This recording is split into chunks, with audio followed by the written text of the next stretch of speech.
गाजियाबाद के गांव में सरपंच का चुनाव होने वाला था। इस बार चुनाव में महिलाओं की सीट थी। टुनटुनी चिड़िया गांव के पक्षियों में रजाइयां बंटवाती है। टुनटुनी, ये मैं क्या सुन रहा हूँ? तू प्रधानी का चुनाव लड़ रही है? हाँ मामा, सही कहा आपने। लेकिन ये चुनाव के चक्कर अच्छे नहीं होते। ये सब तो पैसों का खेल होता है बेटा।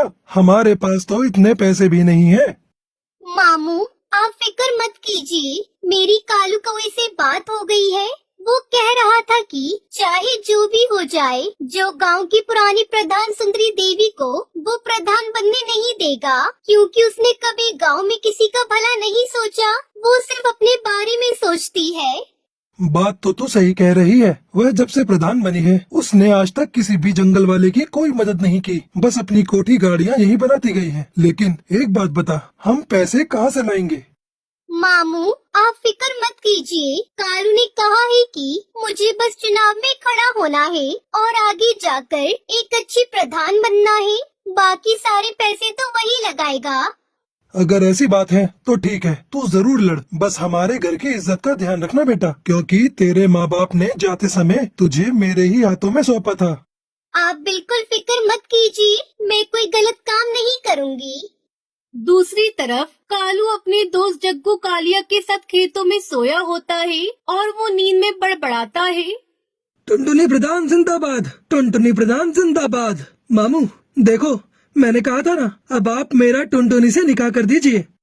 गुरुजी, आपको लगता है टुनटुनी से निकाह करना इतना आसान है? क्या उसका मामू इतनी आसानी से होने देगा? टुनटुनी प्रधानी जीतेगी और मैं तुरंत उसके मामू से टुनटुनी का हाथ मांग लूंगा। तो गुरुजी, हमें इसके लिए पूरी मेहनत करनी होगी। टुनटुनी को जिताने के लिए हमें सबसे पहले दुश्मन की सारी खबर रखनी होगी। शाम दाम दंड भेद सारे ही तरीके अपनाने होंगे। तो चलो चलते हैं गाँव में। दूसरी तरफ बबली कबूतरी अपने घर के दरवाजे पर बैठकर अपनी बहन से कहती है, मैं नहीं लड़ रही है चुनाव। तू ऐसे क्यों कह रही है? तू तो पर्चा भर के आई है। पर्चा तो भर आई हूँ, लेकिन अब सोच लिया है कि मैं कोई चुनाव नहीं लड़ूंगी। मैं अपना नाम वापस ले लूंगी। बहुत हो गया ये रोज का नाटक। कालू बाहर खड़ा होकर सब सुन रहा होता है। अगर ये चुनाव नहीं लड़ेगी तो हमारा तो बहुत नुकसान हो जाएगा। बबली प्रधान जिंदाबाद, बबली प्रधान जिंदाबाद। गुरुजी, जब आपने इसे प्रधान बोल ही दिया है तो जरूर जीत जाएगी। फिर बबली उसकी बहन लूसी दोनों बाहर आते हैं। अरे मैं नहीं लड़ रही चुनाव, हमारे घर में तो रोज की लड़ाई है। मुझे एक बाबा ने बताया है कि बबली के घर में प्रधानी जानी चाहिए, और तू ये सोचती है कि प्रधान बन जाएगी तो घर का काम कौन करेगा? अच्छा तो ये बात है, लेकिन अगर मैं चुनाव में हार गई तो ना घर की रहूंगी ना घाट की।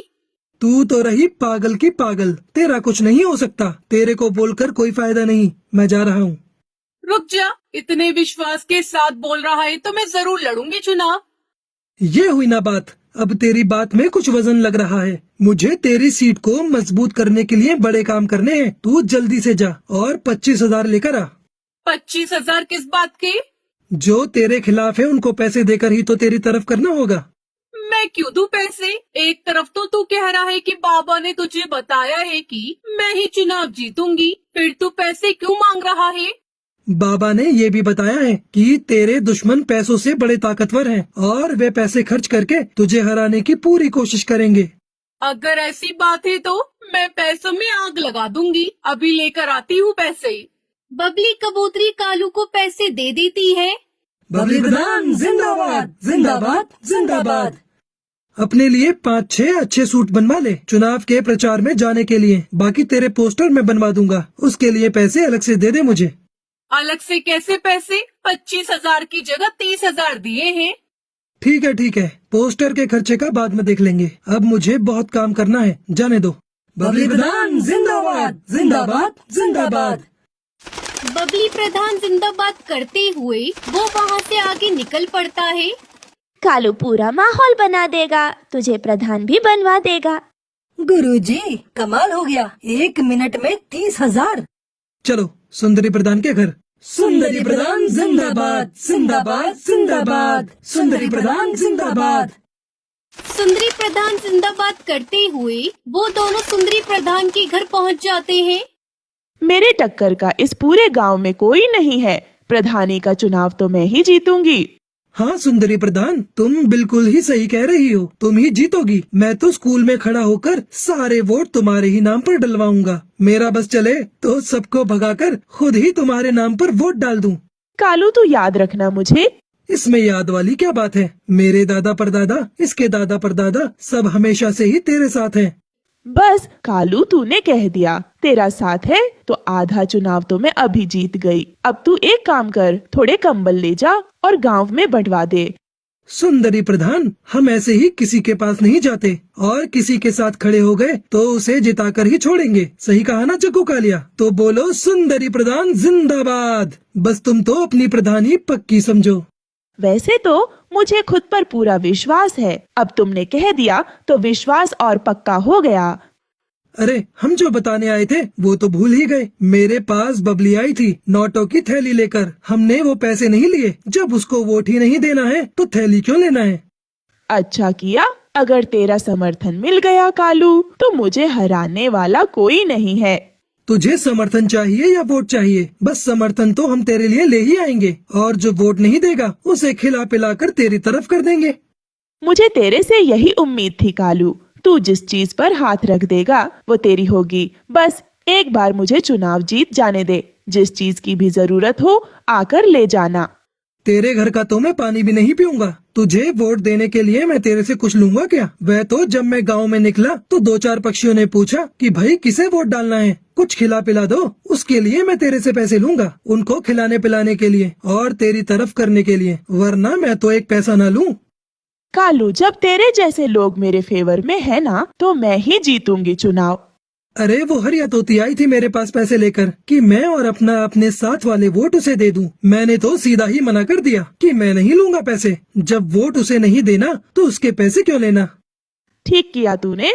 मैंने उसको साफ साफ कह दिया कि इतने पैसे तो सुंदरी ऐसे ही दे देगी मुझे। अब तुम एक काम करो सुंदरी प्रधान, मुझे 25,000 ला कर दो। मैं उनके लिए काजू बादाम और फलों की टोकरी उतरवाता हूँ। बस फिर देर किस बात की है, ये ले पैसे। वो सुंदरी प्रधान जिंदाबाद करते हुए वहाँ से निकल जाते हैं। दूसरी तरफ हरिया तोती के घर उसका पति तोताराम परेशान था। क्या सोच रही हो?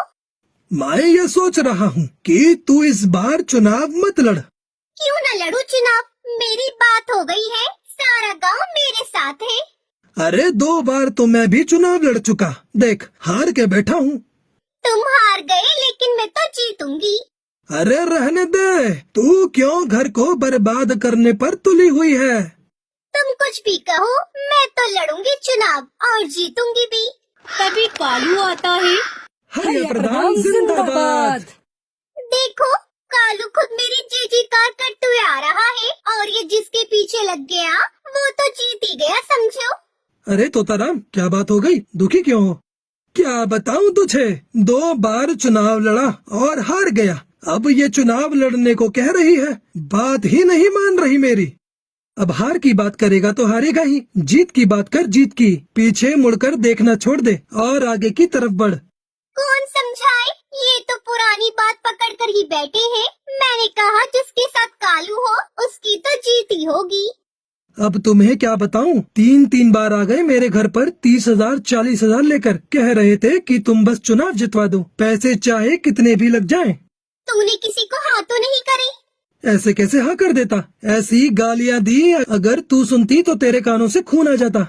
बिल्कुल सही किया तूने। मैंने तो बोल दिया कि तू 30 लेकर आई है, 40 तो हरिया मुझे ऐसे ही दे देगी। इतने पैसे तो नहीं दे पाऊंगी। कितने पैसे दे पाएगी? बताओ जी। क्या बताऊं, 15,000 दे दे कालू को। ठीक है, ये तो हमारे घर की बात है। बाकी के पैसे बाद में दे देना। और एक बात बता दूं, ये पैसे मैं अपने लिए नहीं ले रहा, लोगों की खुशामद के लिए ले रहा हूँ, ताकि उनका वोट तेरे नाम पर डलवा सकूं। मुझे क्या करना है पैसों का? वोट के लिए तो हमने दारू मंगा रखी है।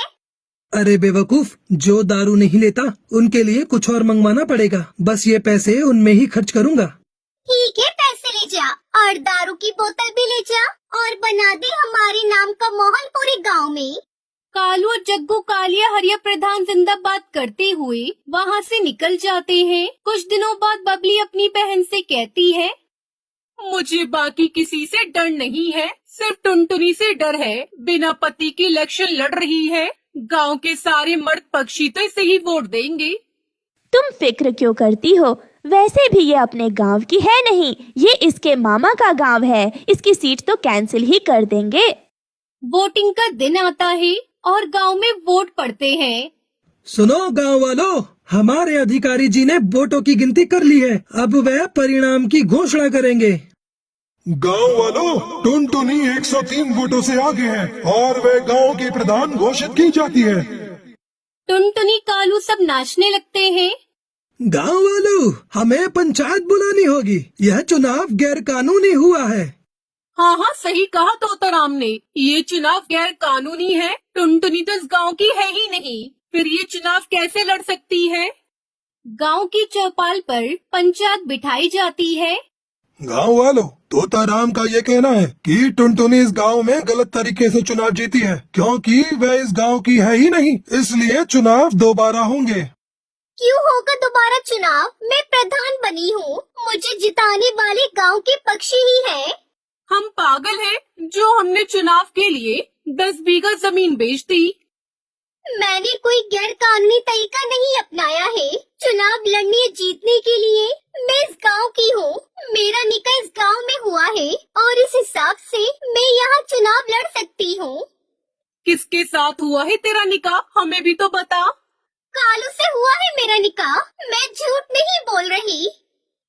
गांव वालों, मेरी बात सुनो। ये चुनाव सही तरीके से हुआ है, क्योंकि प्रधान बनने के बाद किसी को अपनी कोठी बनवानी थी, किसी को फॉर्च्यूनर खरीदनी थी, तो किसी को अपनी बेटी की शादी करनी थी। सबको सिर्फ अपने बारे में ही फिक्र थी। गांव की भलाई की तो किसी को पड़ी ही नहीं थी। इसलिए मैंने इस गांव की भलाई के लिए टुनटुनी से निकाह किया। सबके सामने बोलता हूँ, ये गांव का काम करेगी और विकास भी करेगी। अगर ऐसा नहीं हुआ तो मैं खुद टुनटुनी से उसका इस्तीफा दिलवाऊंगा।